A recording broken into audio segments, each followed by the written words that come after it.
Starting में घर वाले कहते थे कि पढ़ाई लिखाई इतना किए हो, क्या कर रहे हो, लेकिन हमको लगा कि हम कुछ बेहतर वे पे जा रहे हैं, तो धीरे धीरे उनको मैनेज करते गए। आज वो लोग भी कहते हैं कि ना बहुत अच्छा चीज है। सर मैनेजमेंट एक बहुत बड़ा चुनौती बन गया मेरे लिए। जैसे कभी चारे का शॉट, नहीं सर, हिम्मत नहीं हारे। उस टाइम भी हम चुनौतियों का सामना किए और मुझे लगा सर मुझे ब्लॉक स्तर पे पुरस्कार मिला है, किसान से सम्मान और 10,000 रुपए से पुरस्कृत किया है। शुरू में तो सर डेयरी किए थे तो हर एक चीज चुनौती ही था मेरे लिए, लेकिन जैसे जैसे काम बढ़ते गया।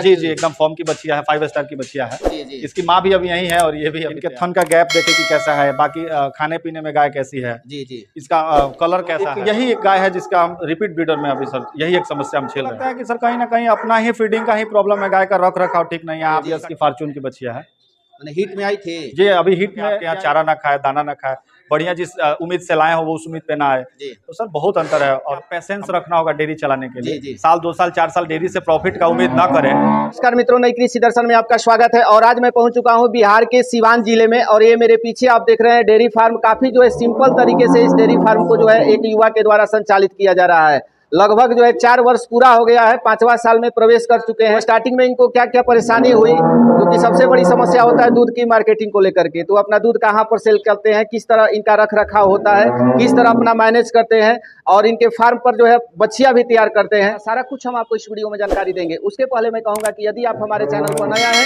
तो कृपया इस चैनल को सब्सक्राइब कर लें, ताकि इस तरह की नई नई जानकारी आपको इस चैनल पर मिलता रहे। तो चलिए हम इस युवा साथी से बातचीत। नमस्कार सर, सबसे पहले आपका हमारे चैनल पर स्वागत है। आप अपना एक छोटा सा परिचय हमारे दर्शकों को दे दीजिए कि यह आपका फार्म जो है कहाँ पर है। नमस्कार सर, मेरा नाम धनु तिवारी हुआ जी, और ये फार्म ग्राम पोस्ट चीताखाल, थाना गुठनी, जिला सीवान, बिहार में जी। तो ये यूपी बिहार के बॉर्डर पर ही है क्या सर? बॉर्डर यहाँ से 4 किलोमीटर की दूरी पर है। तो कितने साल पहले आप स्टार्ट किए थे? हम सर ये फॉर्म 2018 में स्टार्ट किए। 2018 में जी। तो फार्म शुरू किए तो क्या किसी ने आपको सलाह दिया, या मैंने कैसे शुरू किए, कैसे आप? जैसे हमारे यहाँ गाय सर 4 पहले से रहती थी शुरू से ही, लेकिन हम गए 2-4 जगह देखे तो हमको भी मन हुआ कि हम भी फार्म करें, तो धीरे धीरे इसमें। एजुकेशन आपका कितना तक हुआ है सर? क्या सर? एजुकेशन मेरा पीजी हुआ है सर। पीजी करने के बाद जो है इस क्षेत्र में आ गए? बिल्कुल, अभी भी पढ़ाई जारी है सर। तो आपको ऐसा नहीं लगता है कि ये इस क्षेत्र का चुनाव करके आप बहुत बड़ी गलती कर चुके हैं? नहीं सर, हमको लगता है कि हम इस क्षेत्र का चुनाव करके बहुत अच्छा किए हैं। जी। इसमें मुझे लगता है कि बहुत अच्छा है, मेरे हिसाब से तो कोई बुराई नहीं है इसमें। तो स्टार्टिंग में इस क्षेत्र में आए सर, तो क्या क्या परेशानियों का सामना करना पड़ा?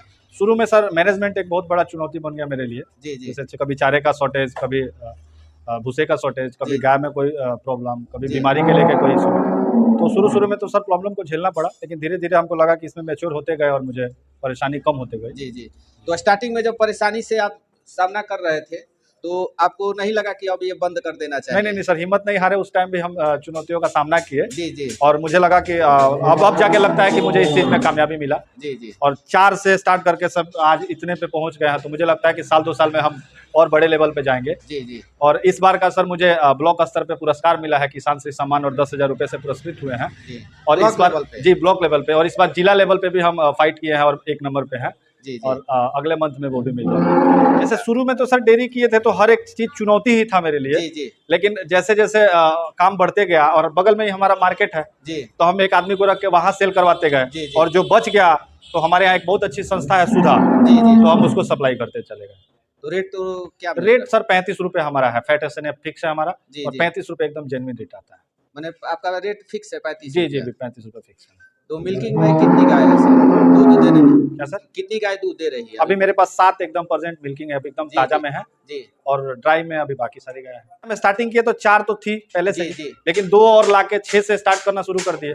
और जैसे जैसे हमको नॉलेज बढ़ता गया, हर 1-2 महीने पे 2-4 गाय, 2 गाय करते गए, और अभी तो बछिया अपना भी तैयार होते गई, और ये भी बच्चा देना शुरू हो गई। एक ये है, अभी 8 महीने की प्रेग्नेंट है। ये आपके घर की फार्म की तैयारी? जी, एकदम फॉर्म की बच्चिया है, 5 स्टार की बच्चिया है। इसकी माँ भी अभी यहीं है, और ये भी अभी तैयार हो चुकी है। तो अभी बच्चा देने में कितना समय है? 8वां महीना चल रहा है सर। 22 मार्च को इसका जी पूरा हो जाएगा 9 महीने। तो सीमन कौन से सीमन की बच्चिया है? ये 5 स्टार का 5 स्टार का। तो क्या उम्मीद किया है सर इससे? मिनिमम उम्मीद तो सर 20 प्लस ही जाएगी, मिनिमम 20 प्लस जी। इसकी माँ भी तो 20 प्लस ही है अभी। जी। तो गायों का खरीदारी आप कहाँ से करते हैं? हम किसान के दरवाजे से खरीदते हैं। मंडी में क्या प्रॉब्लम होता है? मंडी में हमको नहीं लगता है उचित। जैसे हम एक दो बार मंडी घूमे भी, मंडी नहीं अच्छा लगता। तो इतने साल हो गया सर, लगभग 5 साल होने वाला है। जी जी। तो 5 साल में कभी ऐसा हुआ है कि गाय खरीदते हुए आप ठगे गए हो या आपके साथ धोखा हुआ हो? ना, ऐसा किसान के दरवाजे पे सर ऐसा नहीं हुआ। हमको लगता है कि आप अपने कैपेसिटी से भी दूध बढ़ा सकते हैं। अगर आपका फीडिंग अगर बेहतर तरीके से है तो आपकी गाय जरूर आपकी आवश्यकता से बढ़िया दूध देगी जी, हमको लगता है। तो एक गाय खरीदते हुए क्या क्या देखते हैं सर, वो थोड़ा जैसे कि ये गाय है हमारी जी, जैसे इसको खरीदे तो इसको चला के दिखवाए उनके यहाँ दरवाजे पे। जी जी। इनके थन का गैप देखे कि कैसा है, बाकी खाने पीने में गाय कैसी है जी जी, इसका कलर कैसा है जी। तो ये सब एक छोटी छोटी चीजें हैं जो सर जो हम देखते हैं जी। गाय का थन में देखते हैं कि दूध है कि नहीं है, ड्राई पीरियड में भी ठीक है कि नहीं है जी जी, क्या पता एक थन ही ना हो जी। तो ये सब प्रॉब्लम होता है सर। तो ये सब बारीकी देख के ही हम सब परचेज करते हैं। तो डेयरी में जो है कितने दांत की और कौन सी ब्याह की गाय रखना चाहिए सर? हमको लगता है कि सर सेकंड टाइमर जो गाय है जी, 4 दांत में हो 6 दांत में हो जी, तो वो डेयरी के लिए बेहतर। दूध कितना होना चाहिए? दूध कम से कम 12 प्लस होना चाहिए। टाइम का कि दिन का? एक टाइम का जी जी, यानी कि 20 प्लस ही 20 प्लस ही रहना चाहिए। 20 प्लस कम से कम होगी तो फिर आप डेयरी नहीं चला पाइएगा जी। फीड में आप क्या क्या देते हैं? एक गाय को कितनी मात्रा में देते हैं? हम 10 केजी अगर दूध है तो सर 3 केजी पशु आहार और 1.5 से 2 केजी चोकर देते हैं जी जी। और कोई समस्या सर जैसे आप फेस किए हो ये सब? जैसे हम सर रिपीट ब्रीडर का एक समस्या फेस जी किए जी हैं जी जी। एक ये हमारी गाय है जी, अभी ड्राई पीरियड में है जी। तो एक यही एक गाय है जिसका हम रिपीट ब्रीडर में अभी सर यही एक समस्या हम झेल रहे हैं। तो और हम ये कंसीव नहीं कर रही है? ना कंसीव नहीं कर रही है। कितना दिन हो गया बच्चा दिए हुए से? अभी ये ड्राई पीरियड में पूरा चली गई है जी जी, हाँ। लेकिन अभी लगता है कि हमको कंसीव कर जाएगी, कैसे कि इसके डॉक्टरों के लापरवाही से सर थोड़ा तबीयत बहुत वीक हो चुका था। जी, जी, जी। अभी देखिए ये हिट में है तो हमको लगता है कि इस बार कंसीव तो क्या कमी रह जाती है सर? बहुत सारे डेयरी फार्म पे इस तरह की समस्याएं आती है तो क्या कमी रह जाती है? क्या हमको लगता है कि सर कहीं ना कहीं अपना ही फीडिंग का ही प्रॉब्लम है, गाय का रख रखाव ठीक नहीं है। आप इसका टाइमिंग नहीं पहचान पाते हैं कि कब ये हिट में आई है, कब ये फाइनली डिस्चार्ज हो रही है। तो हमको लगता है कि कहीं ना कहीं अपने अनुभव से ही ये वीक पड़ जाती है गाय सब। नहीं तो अगर हमको लगता है कि ये अगर आप समझ जाएं कि गाय कब हिट में आ रही है, कब क्या देना है, तो आपकी गाय रिपीट ब्रीडर में नहीं जाएगी। गाय आपकी प्रेग्नेंट रहती है सर, उस समय खान पान में क्या ध्यान देते हैं? खान पान में सर उस टाइम मिनरल मिक्सचर हमारा परमानेंट चलता है। जी। जैसे अभी जो पिछले गाय को दिखा है उसका मिनरल मिक्सचर हर टाइम पर डे 100 ग्राम चलाते हैं बीरबैग का चिलेटेड एग्री मिनफोर्ड जी। और बाकी है उसको मतलब उनके फीडिंग पे दाल वगैरह ये सब पका के देते हैं, पका हुआ दाना ज्यादा उनको खिलाते हैं। तो मिनरल से क्या बेनिफिट? मिनरल एक तरह का सर विटामिन है, टोटल चीज का पूर्ति करता है मिनरल मिक्सचर। जैसे हरा चारा नहीं उपलब्ध है तो भी खिलाइए तो हरे चारे की भी पूर्ति करता है, विटामिन का भी पूर्ति करता है। उसका क्या कहा जाए तो ऑल इन वन है। यानी कि गायों को मिनरल जरूरी है। मिनरल तो सर गायों का जान है, अगर उसका बॉडी मेंटेन करना है जी, उनमें अगर लाइटें लानी है गाय के अगर दिखावे में तो मुझे लगता है कि मिनरल मिक्सचर बहुत अच्छा। सर की गाय आपका बच्चा दे दी और जेर जो है फंस जा गया, जैसे झेर वाला प्रॉब्लम तो हमको नहीं आया है, आज तक कभी फेस नहीं किए इतने सारे गायों में। जी। लेकिन ये आता है कभी ना कहीं तो आता है। हमको भी कई लोग बुलाते हैं कि आइए ढेर फंस गया है जी। लेकिन हमको लगता है कि आप अपने गाय के बच्चा देने से पहले अगर आप अपना मेंटेन बढ़िया रखें तो गाय का झेर नहीं फंसेगा। आप अपने फार्म पर बछिया भी तैयार करते हैं? जी सर, फार्म पे बछिया तैयार करते हैं जी। जैसे ये बछिया एबीएस की 5 फॉर्चून की बछिया है जी। अभी ये 13 महीना इसका एज हुआ और ये थी जी एबीएस की फॉर्चून की बछिया है। हिट में आई थी जी, अभी हिट में क्या 1 महीने की प्रेग्नेंट भी है। अच्छा, सीमन भी कंसीव कर चुके हैं। तो बहुत सारे लोग सर अपने डेयरी फार्म पर बछिया नहीं तैयार करते हैं। लोगों का मानना है कि जितना में हम एक बछिया तैयार करेंगे गाय बनाने में उतने ही खर्च में हम एक गाय खरीद लेंगे। नहीं, ये सर जैसे सोचने वालों की बात होती है। आप अपने फार्म पे तैयार करिएगा, अपने इन्वायरमेंट में तैयार करिएगा, अपने रख रखाव में तैयार करिएगा, तो उस बछिया में और आप जो खरीद के लाइएगा उसमें सर जमीन आसमान का अंतर है। जैसे आप जो बछिया तैयार करिएगा वो आपके हिसाब से ढल जाएगी, जिसको आप खरीद के लाइएगा हो सके आपके यहाँ चारा ना खाए, दाना ना खाए, बढ़िया जिस उम्मीद से लाए हो वो उस उम्मीद पे ना आए। तो सर बहुत अंतर है और हमको लगता है कि अपने फार्म पे बछिया तैयार करना एक बहुत बड़ी उपलब्धि है। डेयरी फार्म को लंबे समय तक चलाना है तो बछिया तैयार करना ही जी, बिल्कुल बछिया तैयार। और गाय खरीदेंगे सर तो एक ही बार हमें पूंजी लगाना पड़ेगा। पूंजी लगाना होगा। इसका सर तैयार होने में क्या खर्च आता है ये कभी जोड़ा नहीं जाता है और हमको सर पता भी नहीं चलता है। जब तक इसकी माल लगती है तब तक बछिया तैयार हो जाती है। 2 महीना 4 महीना सेवा करिए तब तक ये सीमन कंसीव कर जाती है। इसके अलावा भी भैया हमारे पास एक अभी काफ में है एबीएस हैमर की बछिया है, SAG 5 स्टार की बछिया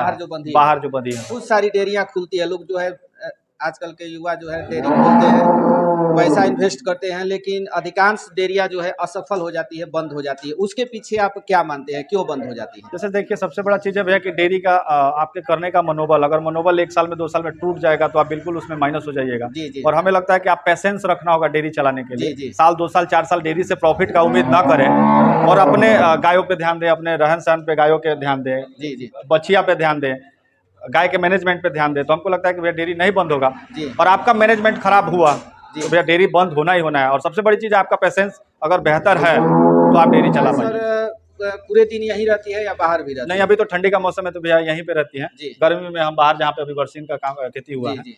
गर्मी में वहाँ पे निकाल देते हैं। तो स्टार्टिंग में ही ये बनवाए थे या सर की शुरुआत जो है कहीं छोटे स्तर पे किए थे? ना, शुरुआत में सर छोटा यहीं पे थे। हाँ। और धीरे धीरे कंस्ट्रक्शन का काम बढ़ते गया जी। और हमको लगा कि अभी 2-4 साल यही करें, बाद में पीछे जमीन है वहाँ पे करवा देंगे। जी जी। तो अब तो आप गाय सर बाहर से नहीं खरीदते होंगे? ना भैया, अभी हम बाहर से नहीं खरीदते हैं। अभी तो अपनी ही बछिया हैं कुछ की, जो इम्पोर्टेड सीमेंट की हैं, जो अभी तैयार होना शुरू हो चुकी है। एक सबसे लास्ट में बछिया जो अभी बच्चा दी है। जी जी। तो अभी फर्स्ट टाइम और बछिया बच्चा दी है, और फर्स्ट टाइम मतलब एक टाइम 10 किलो दूध है उसके पास। जी जी। अगर वो हम मार्केट से खरीदे भैया तो 70,000 से कम में नहीं है। जी जी। लेकिन अभी अपने फॉर्म पे तैयार हो चुकी है तो इससे नहीं लाभ। तो आपके एरिया में सर अगर 20 लीटर दूध देने वाली गाय खरीदा जाए सर, क्योंकि अलग अलग एरिया में अलग अलग गायों का रेट होता है, तो आपके एरिया में कितना तक मिल जाएगी? हमारे एरिया में भैया 20 लीटर दूध वाली गाय का रेट कम से कम 60,000 रुपये है। कम से कम सेकंड बयान की? जी, कम से कम 60,000। 60,000 जी। और अच्छे ब्रीड पे ले लीजिएगा तो 70,000, 75,000, 80,000। तो कितना समय सर डेयरी में देते हैं आप? हम तो भैया, जैसे अभी हम लोग का रहने का भी व्यवस्था ऊपर है। जी जी। तो हम लोग तो दिन भर यहीं पे रहते हैं। जी। लेकिन इसी बीच में अपना भी सारा काम कर लेना है। सुबह में कितना बजे जग जाना पड़ता होगा? सुबह में 5 बजे सर जगते हैं। जगने के बाद इन लोगों का सफाई करते हैं? सफाई करना है, दूध निकालना है, इनको खिलाना है। जी जी। उसके बाद फिर पूरे धो धा के फिर अपना आदमी बेच करते तो जो दूध निकालते हैं सर, मिल्किंग मशीन से निकालते हैं या हैंड मिल्किंग करते हैं? ना, हैंड मिल्किंग है, एक रखे हैं एक आदमी को सर दूध निकालने के लिए, तो वही दूध निकालते हैं। यानी कि एक आदमी रह करके पूरे डेयरी को अकेले संचालित कर लेते हैं? जी जी, बिल्कुल। बिना वर्कर के? बिना वर्कर के भैया। तो वो तो केवल दूध निकालने बस दूध निकालते हैं और चले जाते हैं। पूरा संभाल लेते हैं? पूरा सब संभाल लेते हैं। कभी आपको ऐसा नहीं लगता है कि इतनी गायों की संख्या बढ़ा करके आप गलती कर चुके हैं? नहीं भैया, शुरू में तो लगा था कि बहुत और लगा था शुरू में। जी जी। लेकिन धीरे धीरे जब ढलते गए तो लगा कि ना इसमें कोई मेहनत वाली चीज नहीं है, ठीक है। अच्छा, स्टार्टिंग में तो घर वाले भी मना कर रहे होंगे? स्टार्टिंग में घर वाले कहते थे कि पढ़ाई लिखाई इतना किए हो, क्या कर रहे हो, लेकिन भैया हमको लगा कि हम कुछ बेहतर वे पे जा रहे हैं। जी। तो धीरे धीरे उनको मैनेज करते गए। आज वो लोग भी कहते हैं कि ना बहुत अच्छा चीज है। फ्यूचर में भैया इसको बड़ा लेवल पर तक जाना है हमको। जी जी। क्योंकि अभी जिला से भी हम पुरस्कृत होंगे इस अगले महीने में। जी जी। तो उनसे भी कुछ हमको सहयोग मिलेगा, उनका भी देख रेख होगा, और भैया हम बगल में सेट डलवाएंगे। और तो चलिए, इतना बहुमूल्य समय हमारे दर्शकों के साथ साझा किए सर, इसके लिए आपको बहुत बहुत धन्यवाद। नमस्कार।